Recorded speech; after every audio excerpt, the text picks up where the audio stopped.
মধ্যপ্রাচ্যে আজ রাতেই শক্তিশালী হামলা চালানো হবে বলে হুঁশিয়ারি দিয়েছে ইসরায়েলের সামরিক বাহিনী। মঙ্গলবার দিবাগত রাতে এই ঘোষণা দেন বাহিনীর মুখপাত্র রিয়ার অ্যাডমিরাল ড্যানিয়েল হ্যাগিরি। ইসরায়েলে ইরানের ক্ষেপণাস্ত্র হামলার পর এমন হুঁশিয়ারি দিলেন তিনি। এক বিবৃতিতে মুখপাত্র ড্যানিয়েল হ্যাগিরি বলেন, ইসরায়েলের বিমান বাহিনী তাদের তৎপরতা চালিয়ে যাচ্ছে আর আজ রাতে মধ্যপ্রাচ্যে শক্তিশালী হামলা চালাবে।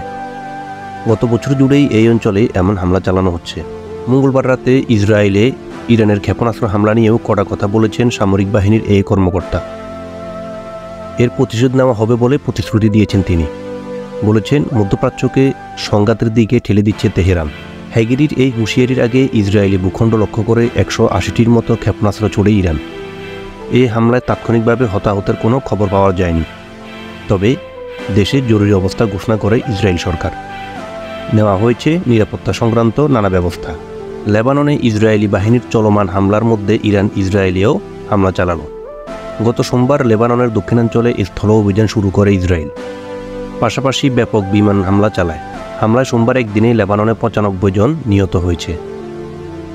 এর আগে শুক্রবার বৈরুতের উপকণ্ঠে ইসরায়েলের হামলায় নিহত হন লেবাননের সশস্ত্র সংগঠন হিজবুল্লাহর প্রধান হাসান নাসরুল্লাহ। গত বছরের অক্টোবরের ফিলিস্তিনের গাজায় ইসরায়েলি আগ্রাসন শুরুর পর থেকে ইসরায়েলের ভূখণ্ডে সীমিত পরিসরে হামলা চালিয়ে আসছিল ইরানের সমর্থনপুষ্ট সংগঠন হিজবুল্লাহ।